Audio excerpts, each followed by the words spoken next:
नमस्कार, आप देख रहे हैं एवन उत्तराखंड और मैं हूं आपके साथ भारती उत्कर्ष जैन। बुलेटिन की शुरुआत करेंगे इस वक्त की हेडलाइंस के साथ। बीजेपी राष्ट्रीय कार्य समिति की बैठक में उत्तराखंड चुनावों का खाका तैयार। इसी महीने उत्तराखंड से पीएम मोदी, अमित शाह और नड्डा करेंगे चुनाव प्रचार का शंखनाद। दिसंबर तक प्रदेश में होगी 252 बैठकें।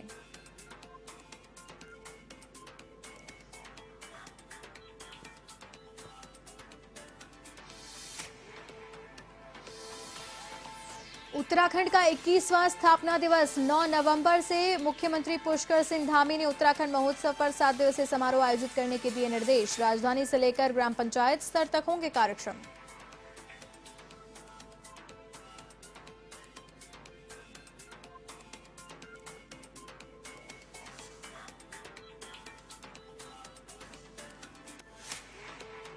उत्तराखंड के स्थापना दिवस की पूर्व संध्या पर लोक कलाकारों ने बिखेरे संस्कृति के रंग। मां सुरकंडा की निकाली डोली तो उत्तराखंड के शहीदों को किया श्रद्धा से याद।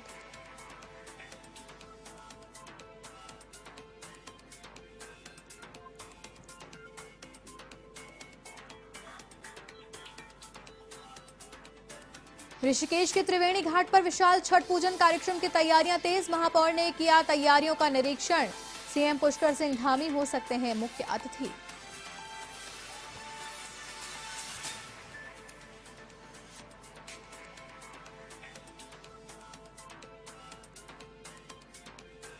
और उत्तराखंड चुनाव से पहले कांग्रेस की विजय शंखनाद रैली। 10 नवंबर को रामलीला मैदान में जुटेंगे प्रदेश भर के दिग्गज नेता। बेरोजगारी, महंगाई को बनाया जाएगा बड़ा मुद्दा।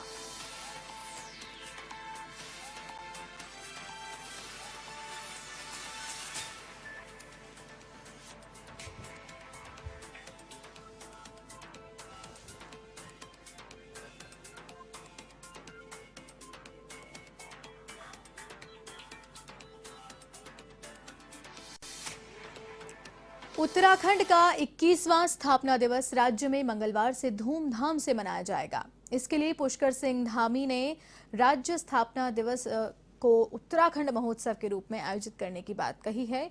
ये उत्सव राज्य भर में 1 सप्ताह तक आयोजित होगा। महोत्सव में राजधानी से लेकर न्याय पंचायत स्तर तक कार्यक्रम आयोजित किए जाएंगे।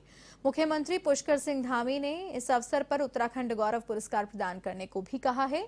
इसमें राज्य के कई क्षेत्रों में उल्लेखनीय सेवा देने वाले प्रतिष्ठित लोगों को पुरस्कृत किया जाएगा। सीएम धामी ने कहा कि उत्तराखंड के समग्र विकास में हमको सहयोगी बनना है। मुख्यमंत्री ने राज्य के विकास का विभागवार विजन तैयार करने पर जोर दिया। धामी ने कहा कि शीघ्र ही सभी विभागों एवं जिलाधिकारियों को सूचना दी जाएगी। मुख्यमंत्री ने 10 वर्षों का रोड मैप भी तैयार किया। उन्होंने कहा कि सरकार और संगठन मिलकर प्रदेश को नई ऊंचाइयों पर ले जाने का प्रयास करेंगे। उन्होंने कहा कि 2025 का स्थापना दिवस रजत जयंती वर्ष के रूप में मनाया जाएगा। हमारा प्रयास होगा कि हम आदर्श राज्य में गिने जाएं।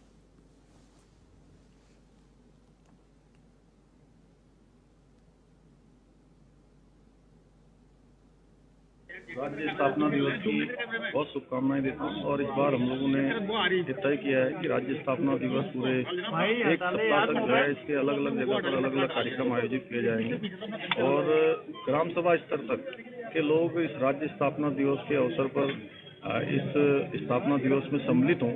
कहीं न कहीं उनका भी इसमें भागीदारी सुनिश्चित हो, इसके लिए हमने सब प्रयास किए। और साथ में हमने उत्तराखंड गौरव ऐसा करके एक नाम से 5 जो विशिष्ट क्षेत्रों में जो काम करने वाले लोग हैं जिन्होंने अपनी उत्तराखंड राज्य के 21वें स्थापना दिवस की पूर्व संध्या पर मसूरी में लोक कलाकारों ने लोक संस्कृति के खूब रंग बिखेरे। ढोल जागर सम्राट पदम गुसाई ने ढोल सागर की अनेक नौबत और ताल का वादन कर जनसमूह को मंत्रमुग्ध किया। इस अवसर पर राज्य आंदोलन में योगदान के लिए पत्रकार स्वर्गीय हरि सिंह गुंसोला की धर्मपत्नी बीना गुंसोला एवं ढोल सागर जगार पवाड़ों की को आगे बढ़ाने के लिए ढोल जागर सम्राट पदम गुसाई को शॉल भेंट कर सम्मानित किया गया। इससे पहले मां सुरकंडा की डोली शहीद स्थल प्रांगण में निकली। यहां श्रद्धालुओं ने मां का आशीर्वाद लिया। 5 दिवसीय कार्यक्रम में सांस्कृतिक कार्यक्रमों के साथ ही उत्तराखंड राज्य आंदोलन के शहीदों को भी श्रद्धा सुमन अर्पित किए गए। कार्यक्रम में संयोजक प्रदीप भंडारी ने कहा कि उत्तराखंड राज्य के शहीदों को जनप्रतिनिधि भूलते जा रहे हैं, लेकिन उनके द्वारा समय समय पर राज्य आंदोलनकारियों को याद किया जाता रहा है। इसमें कई कार्यक्रम भी आयोजित किए जाते रहे हैं।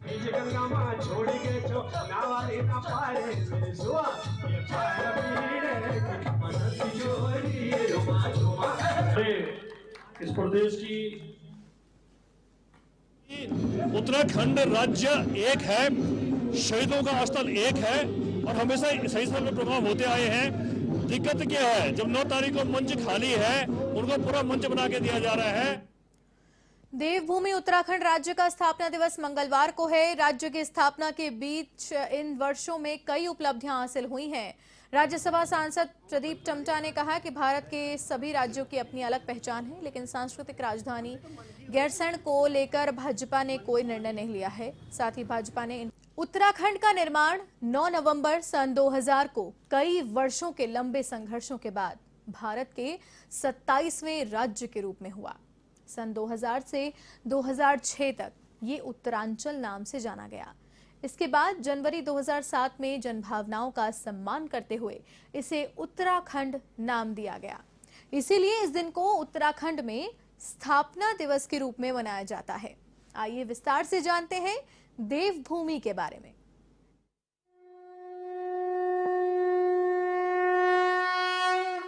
नमो नमः कृष्णवेणि नमो नमः, नमो नमः कृष्णवेणि नमो नमः, जय प्रभातरंग निर्झरी नमः, जय प्रभातरंग निर्झरी नमः, जगत् प्रसिद्ध वाहिनी स्वर प्रभावरागिनी, महांध्र राजधानी तीर मंगल प्रदायिनी। देवभूमि की महिमा है अपरंपार।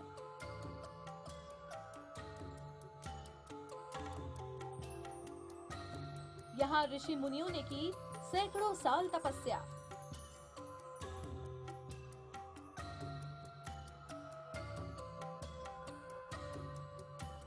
कठिन तपस्या करके बनाया इसे देवभूमि।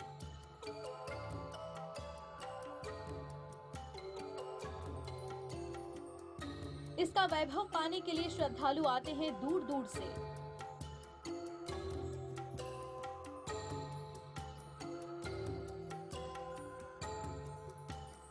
मीलों यात्रा करके यहाँ करते हैं भगवान के दर्शन।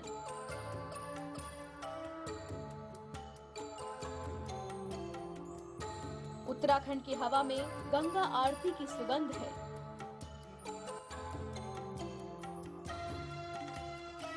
और यहाँ की शाम खुद में समेटे है शीतलता।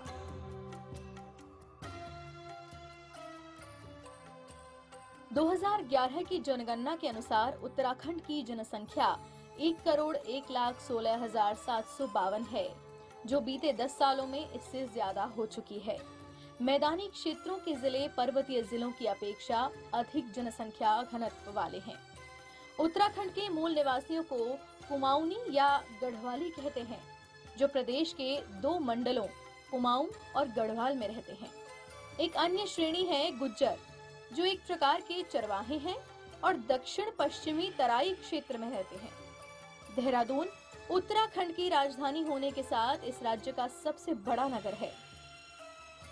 राज्य में लोगों की मांग थी कि उत्तराखंड पहाड़ी राज्य है, इसीलिए इसकी राजधानी भी पहाड़ों के बीच होनी चाहिए, जिसके चलते गैरसैंण कस्बे की भौगोलिक स्थिति को देखते हुए यहाँ राजधानी प्रस्तावित हुई। लेकिन संसाधनों की कमी के कारण अभी भी देहरादून राजधानी ही है। राज्य का उच्च न्यायालय नैनीताल में है, तो अल्मोड़ा, उधम सिंह नगर, चंपावत, नैनीताल, पिथौरागढ़, बागेश्वर, उत्तरकाशी, चमोली गढ़वाल, टिहरी गढ़वाल, देहरादून, पौड़ी गढ़वाल, रुद्रप्रयाग और हरिद्वार राज्य के जिले हैं। उत्तराखंड से पहले ये क्षेत्र यूपी में शामिल रहा। पारंपरिक हिंदू ग्रंथों और प्राचीन साहित्य में इसका उल्लेख उत्तराखंड के रूप में हुआ है। हिंदी और संस्कृत में उत्तराखंड का अर्थ उत्तरी क्षेत्र या उत्तरी भाग है। यहाँ बोली जाने वाली भाषा की अगर बात की जाए तो मध्य पहाड़ी की 2 बोलियां कुमाऊनी और गढ़वाली बोली जाती हैं। इसके अलावा जौनसारी और भोटिया 2 अन्य बोलियां जनजातीय समुदायों द्वारा पश्चिम और उत्तर में बोली जाती हैं, लेकिन हिंदी पूरे प्रदेश में बोली और समझी जाती है। नगरीय भागों में ज्यादातर जगह हिंदी ही बोली जाती है। देवभूमि राज्य की सीमाएं उत्तर में तिब्बत और पूर्व में नेपाल, पश्चिम में हिमाचल प्रदेश और दक्षिण में उत्तर प्रदेश से लगी हुई हैं।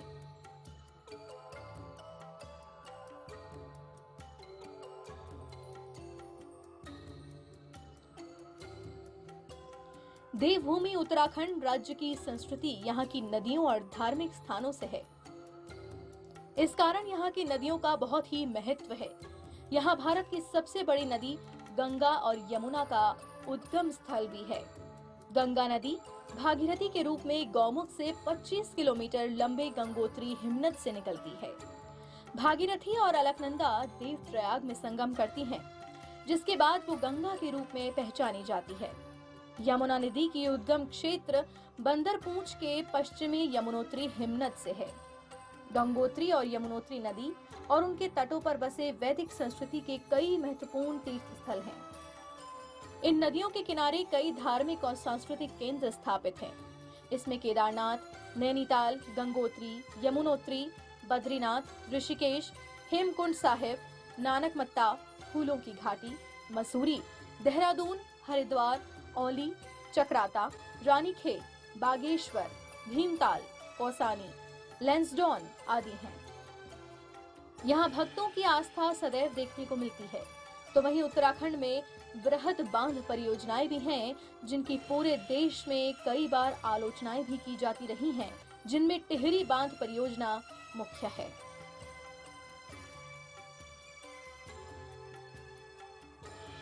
राज्य की पौराणिक और ऐतिहासिक मान्यता भी अपना खास स्थान रखती है। पौराणिक ग्रंथों में कुर्मांचल क्षेत्र मानस खंड के नाम से प्रसिद्ध था। ग्रंथों में उत्तरी हिमालय में सिद्ध गंधर्व, यक्ष, किन्नर जातियों की सृष्टि और इस सृष्टि का राजा कुबेर बताया गया है। कुबेर की राजधानी अलकापुर बताई गई है। कुर्मांचल और कुमाऊं नाम चंद राजाओं के शासनकाल में प्रचलित हुआ। कुर्मांचल पर चंद राजाओं का शासन कत्यूरियों के बाद शुरू होकर 1970 तक रहा।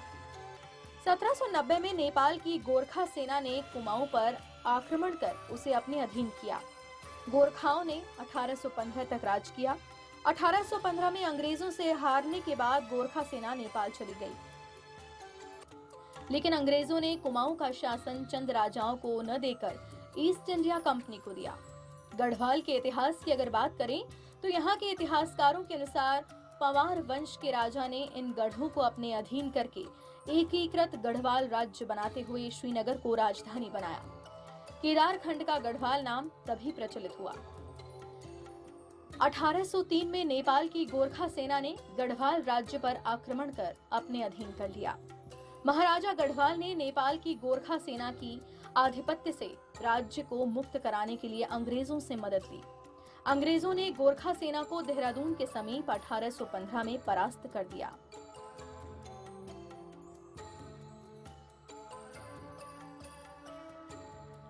उत्तराखंड को देवभूमि यूं ही नहीं कहा गया है। यहाँ के पंचबद्री, पंचकेदार, पंचप्रयाग यहाँ की भूमि को देवतुल्य बनाते हैं। हर शिखर पर कोई न कोई मंदिर है, तो हर नदी का संगम धार्मिक मान्यताओं का केंद्र है, जिसे प्रयाग कहते हैं। यहाँ की मनमोहक प्रकृति और रमणीय स्थलों के बीच जब दर्शनार्थी भगवान के दर्शन करते हैं, तो धर्म और आध्यात्म का माहौल स्वतः ही आस्था में बढ़ोतरी कर देता है। Bureau report, A1 TV.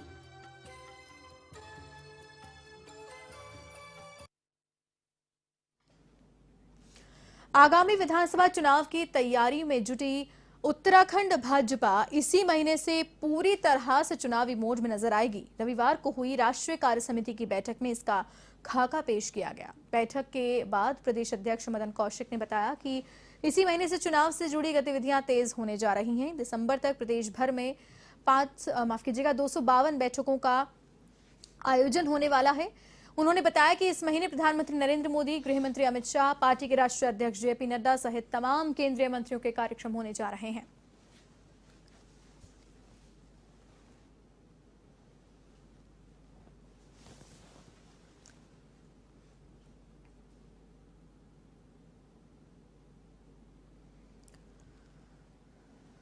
Uttarakhand के सोमेश्वर में आंगनबाड़ी कार्यकर्ताओं का वेतन बढ़ाने की मांग पूरा होने पर बाल विकास महिला सशक्तिकरण मंत्री रेखा आर्य का भव्य स्वागत किया गया। हुकुम सिंह बोरा स्मारक से आंगनबाड़ी कार्यकर्ताओं ने मंत्री रेखा आर्य का स्वागत जुलूस निकाला, साथ ही मांग पूरी होने पर धन्यवाद भी ज्ञापित किया।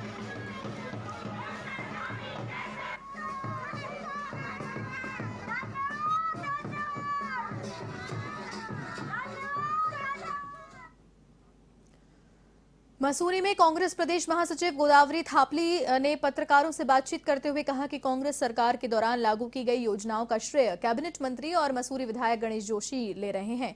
उन्होंने बताया कि मसूरी में बहुउद्देशीय ऑडिटोरियम के साथ ही महत्वपूर्ण पार्किंग की योजना को कांग्रेस शासनकाल में पारित किया गया था, लेकिन भाजपा के विधायक और कैबिनेट मंत्री इस पर राजनीति कर रहे हैं और श्रेय ले रहे हैं। साथ ही कहा कि कैबिनेट मंत्री और मसूरी विधायक के पास कोई भी ऐसी उपलब्धि नहीं है जिसे लेकर वे जनता के बीच जा सकें। उन्होंने आरोप लगाया कि 10 साल के कार्यकाल में मसूरी विधायक ने मात्र घोषणाएं की हैं।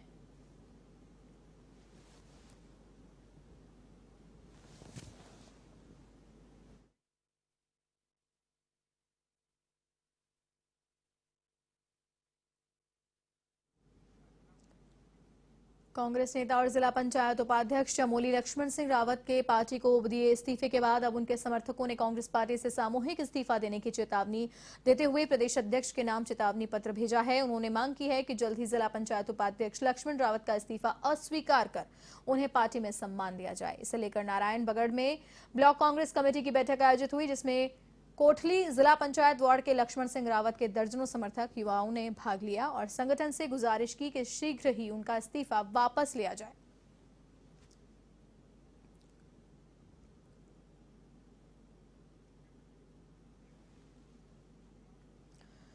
ज्वालापुर विधायक सुरेश राठौर ने कैंप कार्यालय में आयोजित किसान मेले के आयोजन के बारे में जानकारी दी और बताया कि आगामी 11 नवंबर को किसान मेले का आयोजन किया जाएगा, जिसमें उत्तराखंड के मुख्यमंत्री शिरकत करेंगे और किसानों को संबोधित भी करेंगे। मेले के माध्यम से किसानों को दी जाने वाली सुख सुविधाओं के बारे में जानकारी दी जाएगी।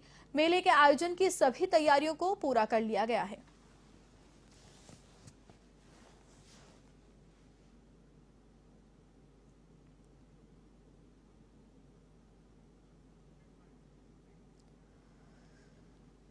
एम्स को काशीपुर में स्थापित करने की मांग को लेकर संयुक्त मजिस्ट्रेट आकांक्षा वर्मा को ज्ञापन सौंपा गया, जिसमें मुख्यमंत्री से मांग की गई कि काशीपुर के हेमपुर और एस्कॉट फार्म में से 100 एकड़ भूमि एम्स को खोलने के लिए चयन की जाए। साथ ही मुख्यमंत्री से अनुरोध किया गया कि चयन समिति को निष्पक्ष रूप से निर्णय लेने के लिए अधिकार दिए जाएं।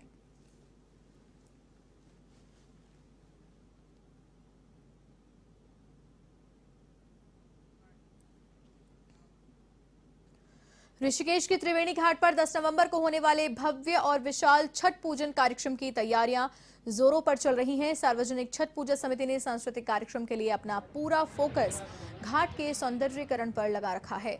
नगर निगम की महापौर ने भी निरीक्षण कर समिति की व्यवस्थाओं को परखा है। आपको बता दें कि छठ पूजन के दिन करीब 50,000 श्रद्धालुओं के गंगा तट पर पूजा करने की उम्मीद है। तो वहीं इस दौरान सांस्कृतिक कार्यक्रम के लिए भोजपुरी लोक गायक उजाला उपाध्याय और भोला पांडे भी ऋषिकेश पहुंचेंगे, जबकि अपनी कॉमेडी से श्रद्धालुओं को गुदगुदाने के लिए प्रसिद्ध कलाकार राकेश मिश्रा भी त्रिवेणी घाट पर होंगे। कार्यक्रम में बतौर मुख्य अतिथि मुख्यमंत्री पुष्कर सिंह धामी के शामिल होने की भी सूचना है, जबकि विशिष्ट अतिथि के रूप में कैबिनेट मंत्री सुबोध उनियाल, नगर निगम की महापौर अनीता ममगाई, कांग्रेस के वरिष्ठ नेता विजय सारस्वत, कांग्रेस प्रदेश महामंत्री राजपाल खरोला भी कार्यक्रम में शामिल होंगे।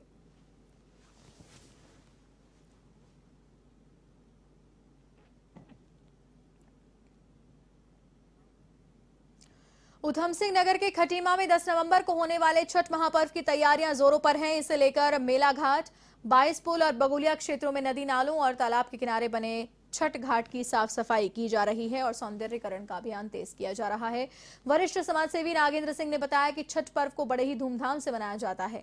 साथ ही छठ के कार्यक्रम में मुख्य अतिथि के रूप में आम आदमी पार्टी के पूर्व प्रदेश अध्यक्ष और खटीमा विधानसभा के प्रभारी SS कलेर मुख्य अतिथि के रूप में पहुंचेंगे।